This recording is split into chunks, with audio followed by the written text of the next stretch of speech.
বিসমিল্লাহির রহমানির রহিম। আসসালামু আলাইকুম। নীতি সহজ সমাহারে আপনাদের সবাইকে স্বাগতম জানাচ্ছি। আজকে আবারও ভীষণ মজার একটি রেসিপি নিয়ে চলে আসলাম। সেটি হলো সরিষা বাটা আর আলু দিয়ে ইলিশ মাছের ঝোল রেসিপি। এই রেসিপিটি কিন্তু খেতে ভীষণ মজার, তৈরি করতেও খুব একটা ঝামেলা লাগে না। আর ছোট বড় সব রকমের ইলিশ মাছ দিয়েই কিন্তু আপনারা এই রেসিপিটি তৈরি করে নিতে পারবেন। আর এই রেসিপিটি খেতে এতটাই মজার হয় যে ছোট বড় সবাই আঙুল চেটে পুটে খাবে। আর এই গরমের সময় এই রকম একটি যদি ইলিশ মাছের ঝোল রেসিপি থাকে, এক প্লেট ভাত নিমিষেই শেষ হয়ে যাবে আর অন্য কোনো কিছুই লাগবে না।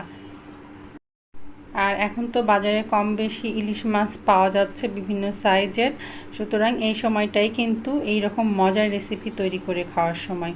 তো চলুন দেখে নিই কীভাবে রেসিপিটি তৈরি করছি। তো এখানে আমি ইলিশ মাছ নিয়েছি। ইলিশ মাছগুলো কিন্তু খুব বেশি একটা বড় সাইজের না, মাঝারি সাইজের ইলিশ মাছ। আর মাছগুলো যেহেতু খুব বেশি একটা বড় না, আমি একটু মোটা মোটা করেই কেটে নিয়েছি। আর এখানে আমি 3টা মাছ নিয়েছি, তার মধ্যে 2টা মাছের মাথা আর 2টা লেজা আমি রেখে দিয়েছি, অন্য কিছু রান্না করব। একটা মাথা আর একটা লেজ নিয়েছি, আর বাকিটা মাছ আমি এখানে নিয়ে নিয়েছি।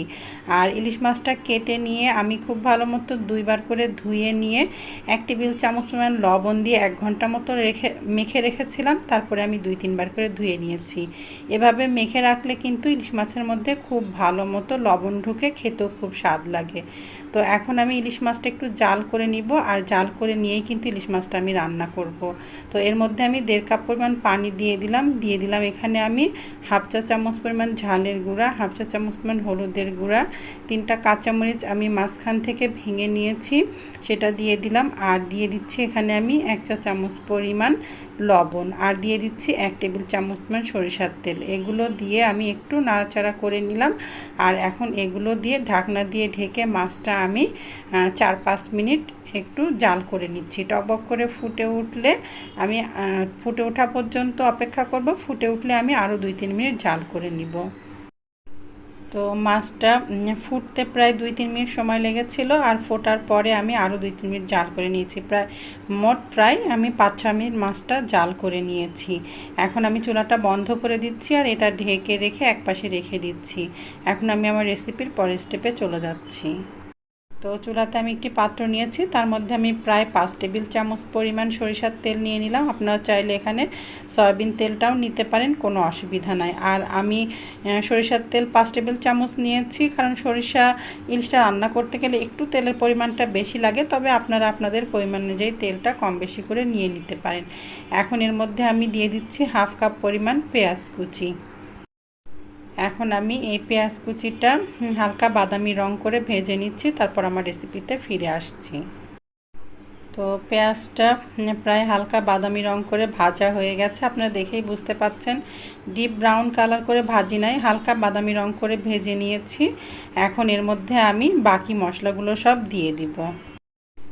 এখন এর মধ্যে দিয়ে দিচ্ছি আমি 1.5 টেবিল চামচ পরিমাণ আদা রসুন বাটা। আমার আদা রসুন বাটাটা অনেক পাতলাভাবে আমি বাটি, এই জন্য আমি 1.5 টেবিল চামচ পরিমাণ দিয়েছি। আপনাদেরটা যদি অনেক বেশি ঘন বা শক্তভাবে বাটা হয়, তাহলে এখানে 1 টেবিল চামচ পরিমাণ দিলেই হবে। আদা রসুন বাটাটা দিয়ে একটু আমি নাড়াচাড়া করে নিলাম। এখন এর মধ্যে আমি দিয়ে দিচ্ছি 2 চা চামচ পরিমাণ ঝালের গুঁড়া। ঝালটা আপনারা আপনাদের মুখের স্বাদ অনুযায়ী কম বেশি করে দিয়ে নিতে পারেন। দিয়ে দিচ্ছি এখানে আমি 1.5 চা চামচ পরিমাণ হলুদের গুঁড়া।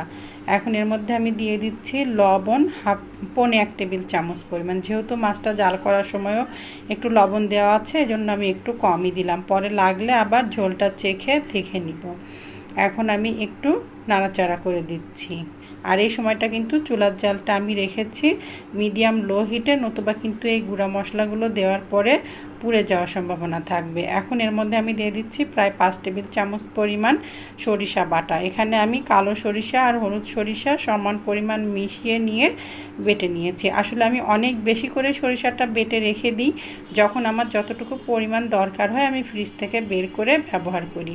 আর সরিষাটা বেটে নেওয়ার সময় সরিষার মধ্যে আমি 2টি কাঁচা মরিচ আর একটু লবণ দিয়ে ব্লেন্ডারে ব্লেন্ড করে নিয়েছিলাম, যেন সরিষাটা তেতো ভাবটা না থাকে। আপনারা যখন সরিষাটা বেটে নেবেন, যদি অনেক বেশি পরিমাণে সরিষাটা বাটেন তাহলে সেক্ষেত্রে 2টা কাঁচামরিচ ব্যবহার করলে হবে। আর যদি অল্প পরিমাণে সরিষাটা বাটেন তাহলে 1টি কাঁচামরিচ দিবেন আর সামান্য পরিমাণ লবণ দিয়ে সরিষাটা বেটে নেবেন। তাহলে দেখবেন যে সরিষাটার তেতো ভাবটা আর থাকবে না। এখন এই মশলাটা আমি চুলার জালটা মিডিয়াম লো হিটে দিয়ে 2-3 মিনিট আমি এভাবেই কষিয়ে নিচ্ছি, কোনো রকম পানি না দিয়ে। তবে যদি আপনারা পানি না দিয়ে কষিয়ে নিতে যেয়ে দেখেন তলার দিকে লেগে বা পুড়ে আসছে, তাহলে সামান্য সামান্য পানি দিয়ে মশলাটা কষিয়ে নিতে পারেন।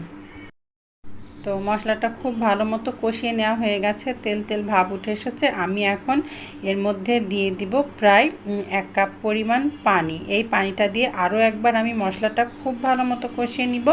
এতে করে কিন্তু মশলাটার কোনো রকম আদা রসুনের কাঁচা গন্ধটা থাকবে না, সরিষার কাঁচা গন্ধটা থাকবে না, আর খেতেও কিন্তু ভীষণ মজার হবে। আপনারাও কিন্তু অবশ্যই এইভাবে 2বার করে মশলাটা কষিয়ে নেবেন। তো পানিটা একেবারে কমে যাওয়া পর্যন্ত আমি অপেক্ষা করছি, তারপর আমার রেসিপিতে ফিরে আসছি। আর চুলার জালটা এখন আমি বাড়িয়ে দিয়ে মিডিয়াম হাই হিটে করে দিয়েছি। তো মশলাটা খুব ভালো মতো কষানো হয়ে গেছে, পানিটা একদম কমে গেছে আর খুব ভালো মতো তেল তেল উঠে আসছে। এখন এর মধ্যে আমি দিয়ে দিব যে আমি পাতলা করে কেটে রেখেছি আলুগুলো, সেগুলো। এখানে আমি 4টি মাঝারি সাইজের আলু পাতলা পাতলা করে কেটে নিয়েছি, খুব বেশি মোটা করে কাটি নাই, আপনারা দেখেই বুঝতে পারছেন। ঠিক এভাবে পাতলা করে কেটে নিলেই হবে। এখন এই আলুগুলো দিয়ে আমি এই মশলার সাথে প্রায় 2-3 মিনিট খুব ভালো মতো কষিয়ে নিচ্ছি। আর চুলার জালটা এখন রেখেছি মাঝারিতে। তো খুব ভালো মতো 2-3 মিনিট আমি কষিয়ে নিয়েছি। এখন এর মধ্যে আমি দিয়ে দিচ্ছি পানি। এখানে আমি প্রায় 1 কাপ পরিমাণ পানি দিয়ে দিলাম, আর এই পানিটা দিয়ে একটু নাড়াচাড়া করে দিচ্ছি। এখন ঢাকনা দিয়ে ঢেকে এটি আমি হতে দিচ্ছি আলুটা পুরোপুরিভাবে সেদ্ধ হয়ে যাওয়া পর্যন্ত। তো টকবক করে ফুটে উঠেছে, আমি একটু ঢাকনা খুলে একটু নাড়াচাড়া করে দিচ্ছি। যেহেতু এখন চুলার জালটা হাই হিটেই ছিল, এই জন্য আমি একটু ঢাকনাটা খুলে নাড়াচাড়া করে দিলাম। এখন আমি ঢাকনা দিয়ে ঢেকে চুলার জালটা মিডিয়াম লোতে বা মাঝারির থেকে একটু কমে দিয়ে হতে দিচ্ছি আলুটা পুরোপুরিভাবে সেদ্ধ হওয়া পর্যন্ত। তো বেশ কিছু সময় হয়ে গেছে, আমি অফ ক্যামেরায় দেখে নিয়েছিলাম আলুগুলো খুব ভালো মতো সেদ্ধ হয়ে গেছে। আমি একটু নাড়াচাড়া করে দিচ্ছি। আর এখন আমি আর ঢাকনা দিয়ে ঢেকে দিব না, এভাবে ঢাকনা ছাড়া অবস্থায় কিছুটা এই ঝোলটা কমে যাওয়া পর্যন্ত এভাবেই আমি হতে দিচ্ছি, মাঝে মাঝে একটু নাড়াচাড়া করে দিব। আর দেখেন আলুটা খুব ভালো মতো সেদ্ধ হয়ে গেছে। তো আমি ঝোলটা একটু কমা পর্যন্ত আমি অপেক্ষা করছি, তারপর আমার রেসিপিতে ফিরে আসছি। তো একটু নাড়াচাড়া করে দিয়েছিলাম মাঝে মাঝে, দেখেন ঝোলটা কিন্তু বেশটা কমে গেছে। এখন এর মধ্যে আমি সেই আগের থেকে জাল করে রাখা মাছটা আমি ঢেলে দিচ্ছি। আচ্ছা, আমি কিন্তু মাছটা জাল করে নিয়ে এই রান্নাটা করছি, আপনারা চাইলে কিন্তু মাছ ভেজে নিয়েও করতে পারেন, আবার কাঁচা মাছ দিয়েও করতে পারেন। তবে এভাবে একবার মাছ জাল করে এই সরিষা বাটা দিয়ে আলু দিয়ে ইলিশ মাছটা রান্না করে খেয়ে দেখতে পারেন, অসম্ভব মজার হয়। একবার এভাবে রান্না করে খেলে আমি বলবো যে আপনারা বারবার এভাবেই রান্না করে খাবেন। তো মাছটা আমি এর মধ্যে ঢেলে দিলাম, আর যে পাত্রের মধ্যে মাছটা ছিল তার মধ্যে আরও সামান্য পরিমাণ প্রায় 1/4 কাপ পরিমাণ পানি নিয়ে এর মধ্যে একটু ঢেলে দিলাম। এবার একটু হালকাভাবে নাড়াচাড়া করে মাছগুলো আমি চারিদিকে ছড়িয়ে দিচ্ছি।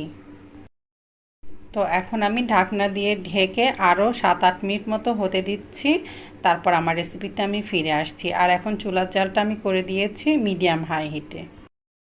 তো আরও 7-8 মিনিট মতো হয়ে গেছে, দেখেন টকবক করে ফুটে উঠেছে। এর মধ্যে আমি এখন 6-7টি কাঁচামরিচ মাঝখান থেকে ভেঙে দিয়ে দিচ্ছি। এবার ঢাকনা দিয়ে ঢেকে আরও 2 মিনিট মতো হতে দিচ্ছি।